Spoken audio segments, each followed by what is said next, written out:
What's up, YouTube? It's me, Boston Chris. Welcome to my channel, Boston Chris Comics.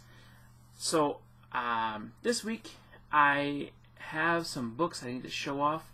Last Saturday I went to a convention up in New Hampshire called the Little Giants Little Giants Old School Comic Show. Really awesome convention.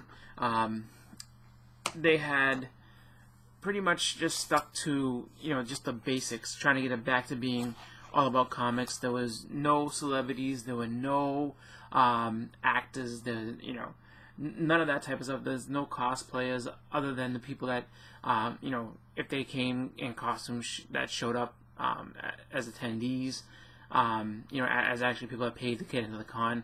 And I didn't see anybody dressed up. It was just really all about the comics, and it was a really fun and refreshing show to go to, just because you don't see that often anymore. You don't see shows like this coming around, especially with everything being, comics being as popular as they are, with the movies, with the shows, with the all the different stuff, all the video games, all the rest of it. To go to a Comic-Con, to actually go to a show, especially the bigger ones, it's just all this just mass media blitz all at once. And what happens is just that sometimes I feel like in certain cases the spirit of Comic-Con gets kind of lost and all that. But this was different. This was actually a really fun show. I'm hoping that it continues, and we'll be able to go ahead and check it out, every year, coming up, just because it's a nice one, and it's at the very beginning of the con season, which is nice, because over here in Boston, we don't really have too many. We have a few scattered around, but some of them have grown to kind of get into that mold of being more of a, I guess you could call it, just kind of a media show, a mass media show, a pop culture convention, more so than being actually about comic books. Even though I say that, I'm still going to Boston Comic Con or Boston Fan Expo. I have fun there. I like going there. It's just, I know that, it's not quite the same, but that's okay. Still have a good time. But for me, this was a great show, and I was really excited, and I got a lot of really good stuff. I guess I could say the guest of honor, or the artist of honor, was Al Milgrom, and I got a few books signed by Al, and I'm going to go ahead and show those off to you. So the first one we have is What If, Volume 2, Number 4. This is a story having to do with, if the alien costume possessed Peter Parker, what would happen. And, it's funny because this book doesn't get the recognition that I think that it deserves, as being the first comic to actually have Venomized characters. And those Venomized characters are actually Incredible Hulk and Thor. What happens is the suit hops off of Peter Parker and jumps onto Thor, and then eventually jumps onto Incredible Hulk. So, I'm not saying it's a key. I'm not saying that it's something that, is worth lots of money. It's probably not. I mean, it's probably a sought-after book. If you're a What If collector, it's a great one to have. But you're not gonna make bank off of this thing. But who knows? Maybe one day someone will recognize it and say, you know what? The first Venomized characters came out of this. It's hard to say, but I do think that it's a book that doesn't get the credit it deserves. Next up, you have Marvel Team Up number 92. So there it is right there. Really nice cover, really expressive cover. I had a great conversation with Al. He was actually a really nice guy, and it was funny because I asked him, did he have anything coming up, and he's like, oh, they don't want me. And it's just like, it's crazy when I think about some of these older artists that, are the pioneers, or guys who really help pave the way for some of the guys out there now, that, it's kind of a sad story to hear that sometimes they can't get work. He was telling me how, going to conventions is how he supports himself, just because he's not drawing books like that anymore, and so he sells his art and stuff like that, and makes his money that way. But it's just like, as long as you can put pencil to paper and make amazing images, you know, there should be a place for him. So I told him, you know, it's a shame that he's not able to do more. I mean, I understand he's, you know, into his retirement, but, you know, just, he's a good guy. And I think that he deserves to, you know, be a part of the, you know, still be a part of comics, even if it's just doing covers, because there's a lot of guys out there still doing covers, that just do covers, and, you know, making crazy money. It's just like, this is a great cover. This is a very, very well done cover, and I think that this tells a story. This actually gets you excited to want to find out what's going on. So that's just my opinion. But anyway, and I also got Avengers number 10. Avengers Annual number 10. The first appearance of Rogue, signed by Al Milgrom. So that's pretty cool. And then I went ahead and I hit up the vendors at the convention, and there was a lot of different stuff that I picked up. Start out with these here. So I was able to get Logan's Run number 1 and number 2 to help me finish actually the Logan's run. So I've completed my run. I got both of these for $5, so really happy about that. Next up, I got this for half off. So this is Ms. Marvel number 17. This is the last cameo before Mystique is revealed as, you know, her first appearance revealed as Mystique. So definitely a cool book to have. Went to another table, and they were just having, he basically had everything kind of put out in a way that the pricing was going to be 50 cents a book, and he went ahead and let me know that for $5 I could have 15 books. So, you know, went ahead and grabbed a bunch of them. So we have, let's see, Tyrant. So this is Cosmic Powers number 6. This one is featuring Tyrant. Pretty cool. I do have the Thanos one. I need to get the rest of them, but I don't have them yet. Then we have Fantastic Four number 263. Some really nice cover here. This is during the Burn run. So good stuff going on here. Then we have issue number 229. So another pretty cool cover, you know. Then we have, this is out of order because I have the other one too. So we have Mighty Mouse number 2. But this is pretty cool. This is a book you don't see every day. And for 50 cents, I'm not gonna, well, actually less than 50 cents, I'm not gonna turn it down. We got Ghost Rider number 29. Nice Wolverine cover on here. That's really, really nice cover that they did. Andy and Joe Kubert worked on this, so this is really cool stuff. Next up, we have, these are kind of funny because so I guess I don't know. I'll introduce it like this. So we have Fantastic Four number 369. So this is when Sue Storm becomes Malice. You know, and just, if you know Sue Storm, you know, if you read the Fantastic Four, if you know, she was always just kind of like, you know, if you look at her character, they didn't really do too much to really, like, you know, over, like, make her just, like, overly, like, sexy or nothing like that. But this, they took her in a new direction. They're just like, you know, she's gonna be, they're gonna make her out to just kind of be free-spirited, I guess. I mean, she was evil, and it's all good. And then you have issue number 375 here, which is, you know, really nice shiny cover, nice 90s cover. But then in this one, she has a full boob window. She's covering it up with a gun, and for whatever reason, and I actually have to read this one because I have no idea why the Thing has a helmet on, kind of like Judge Dredd. Not sure, but you know, again, cool book to have.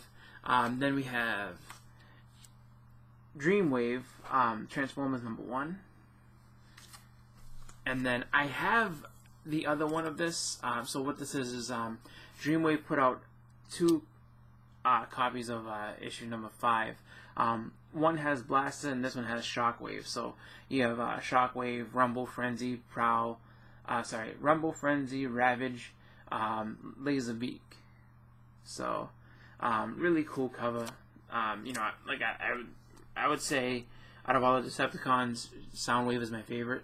just because he had the crazy voice, and he was also just kind of like that dude that shaking a little bit. He was just that dude that was straight to the point, no nonsense. And I also like Blaster because Blaster just was a cool personality for the Autobots. But let's see. Then we have this here. We got She number 5. This is a pretty cool book. Crusade Comics used to put this out, and Bill Tucci is he's the guy who does the character and everything, does the art. He's a really nice guy. He will do signatures for donations. So he tries to sign for like things like the Wounded Warriors and stuff like that. Basically stuff to help out the vets. Really nice guy. So hopefully he's back at Boston Comic Con again. I got him sign this cover because it's a really pretty cover. And also, it's for a good cause as well when you get stuff signed by him. Next, we have Robotech. Pretty cool cover right here.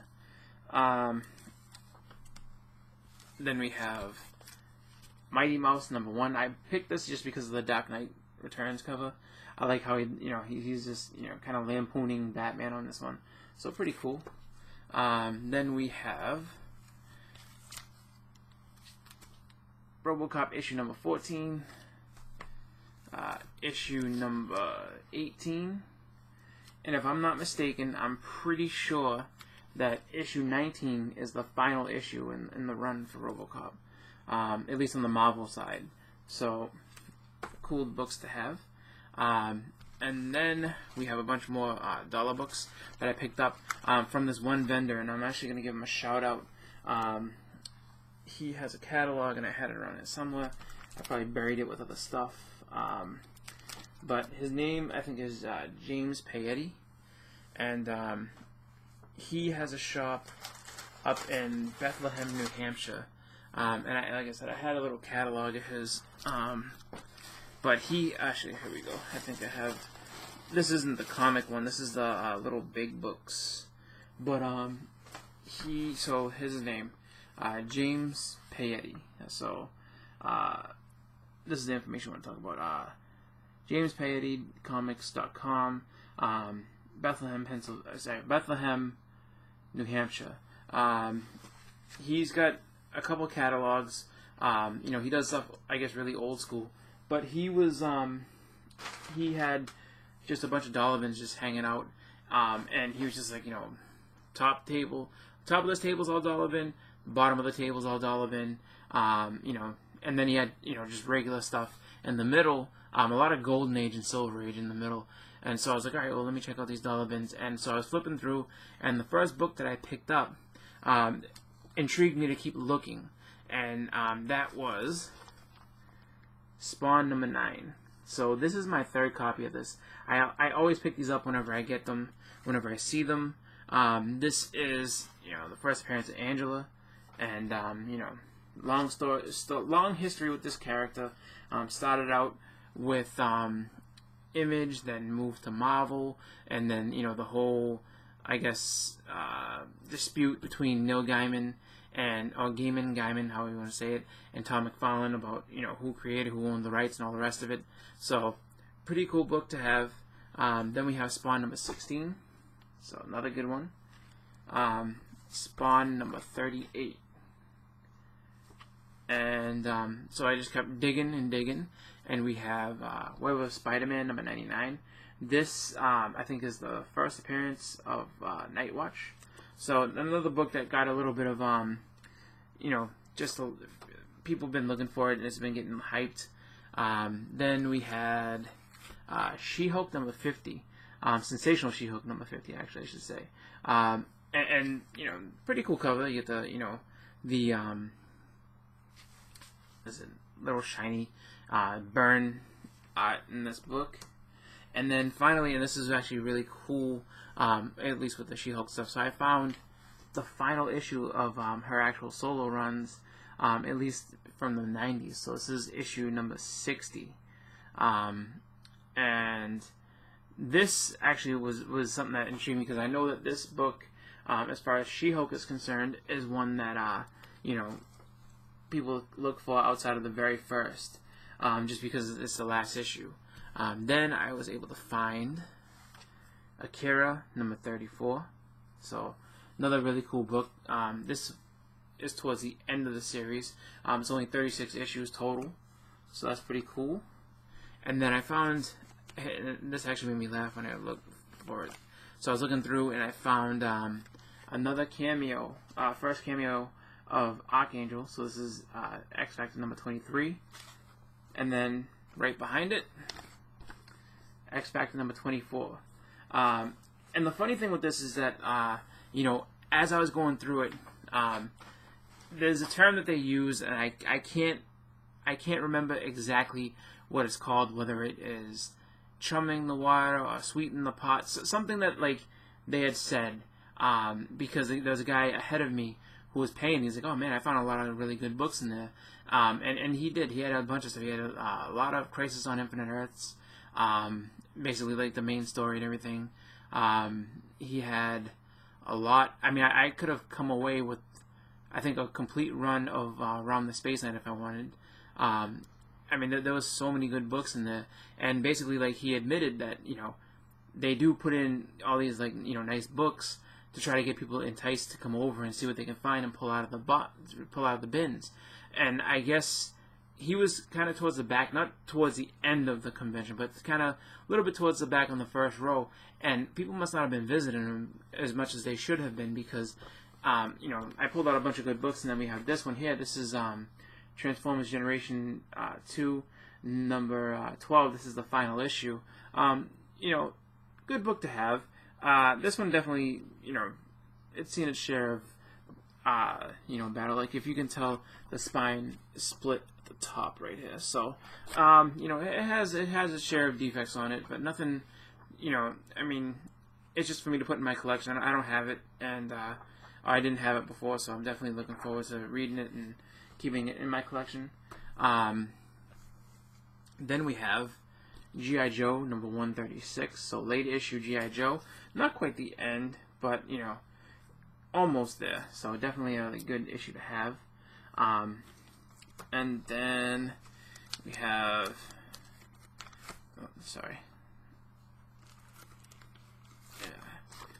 Rom the Space Knight number 2. Being that this was, you know, they didn't have number 1. I already have number 1. I figured I'd just grab number 2 because it was, like, you know, the second longest, the second furthest from the, you know, basically it wasn't number 1, it was, you know, number 2, so it's just like the next biggest issue in the series as far as numbering is concerned. And then we also had Spider-Woman number 6, so she's bondage cover on top of number 1, so people love bondage covers, and got appearance by Werewolf by Night, so I was absolutely going to buy that as soon as I saw it. So happy to have that, and it's actually in really good shape. And then to top it all off, because you know, it's just one of those things that literally everybody talks about. Everybody will, you know, go ahead and say, oh, I found this here, or like, I was at such and such place, whether it was a flea market or something like that, and found this book for blah blah blah blah. Well, I actually ended up finding one of my top 10 books in that same guy's box, and got it for $1. Now, I know I'm critical of people that say stuff like that. I have been in the past, you know, just because you never see it happen. And honestly, it happened to me, and I was actually really surprised and shocked, and I almost... it was funny just because, like, the guy who was standing next to me, when I was like, oh, hell yeah, I was like, I'm happy about this book, and I was just, you know, really just spouting off about it, and, you know, he was like, you know, you need to be quiet, because, you know, you don't want to let this guy know that you just picked up such and such book out of here, because, you know, what if he decides to charge you more money based on the fact that you're freaking out like this? And I was like, oh yeah, so I had to be quiet and let it, you know, just be cool. So I just show you guys my list. So here it is, and I picked up one of these books off of here for $1 from James Paety, his comic, you know, and everything like that. So give the guy a shout out, check him out. You know, he doesn't have a YouTube channel or anything like that. You just gotta go directly to his website, see what he has, see if you like the stuff he's got. I'm just saying, if you see him at a convention, if he does venture to your area, check out the dollar bins, because you will find some good stuff in there. But anyway, without any further ado, I was able to pick up Incredible Hulk number 340 for $1. That's right. And I looked it over, checked it over. There's nothing significantly bad about this book. There's a couple of small spine ticks over here. The back is fine. The interior looks great. No rips, no tears, no nothing. So for $1, I got this. And that really is like my big score with that convention. That's why I'm actually so happy about it. And I think it's a great show just because you have a lot of places that, you know, will do that in smaller shows. You don't get that same kind of thing in a bigger show because everybody's trying to score and make lots of money right off the top. And this guy, you know, probably did well because once people figured out that, you know, he's the guy to go to, I started seeing more people coming over. So I was lucky enough to hit them up before, you know, people started getting wind of, oh, there's good books in there. Go check out that guy. So with that, I'm going to go ahead and check off, do my ceremonial check off here. So Incredible Hulk 340 off of the list. Dun, dun. There it is. So far I have 4 of the books off my list. So I'm pretty happy about that and excited about that. So that was my haul. That's pretty much all the stuff that I got. And I picked that up last week. This week was kind of a light week, and I know it was Free Comic Book Day. I didn't end up getting to go just because I had, you know, a bunch of other stuff going on, like just, you know, real life stuff came up and had to kind of deal with that. So, nothing bad, just, you know, family stuff, watching the baby, and then just, you know, taking care of just, you know, regular household duties. So, it's no biggie. I could probably see if I can find some of those books at my shop for free still, because I've been going there forever, so they may let me pick up some of those books a little later on this week. But if not, no big deal. There's always, there's one again in October, and there's going to be one next year, so I'm not too upset that I didn't go. But with that, that's going to be my haul. So I want to thank everybody for watching. I want to thank you for putting up with this video because it's pretty long and obnoxious. But I had a good time and I wanted to show off some stuff. Oh, let me go ahead and show this as well. I got this in the mail and I completely forgot to show you guys. So really cool book to have. I have to find the right, I guess, the right bag for this. So we got Spectacular Spider-Man. This is the magazine number 2. Love this cover. It's a really nice hand-painted Romita cover. So John Romita Sr. From 1968. So still Silver Age. Really cool stuff. You know, Romita art, and it's in full color. Full color. So let me just go ahead and open that so you get to see, you know, full color. Pretty cool. So let me put it here. So yes, that is my haul. But I do have to get, I guess, a magazine bag and board to go ahead and put that in so that I can, you know, try to protect it. It's definitely, it's seen its, you know, share of been read and everything like that. It's not, you know, the cover's still intact and good, but there is a little bit of a, you know, little bit of a white spot where some stuff got, I guess, either rubbed off or something like that, which is whatever. Just happy to have it in my collection. So again, I'm going to say bye to you guys. Thank you all for watching. If this is your first time checking out my channel, go ahead and hit the, let's put it this way. If you like what you saw, hit the like button. If it's your first time checking out my channel, you like what you saw, go ahead and give me a subscribe. And if you're curious to see what else I've had over the year and everything else, or you want to check out some of my other top 10 books that I got throughout the year, go ahead and watch some of my old videos. I'm going to get going because it's kind of late. I hope everybody had a great weekend. I know I did. So this is Boston Chris signing off. Everybody have a great night. I'm out.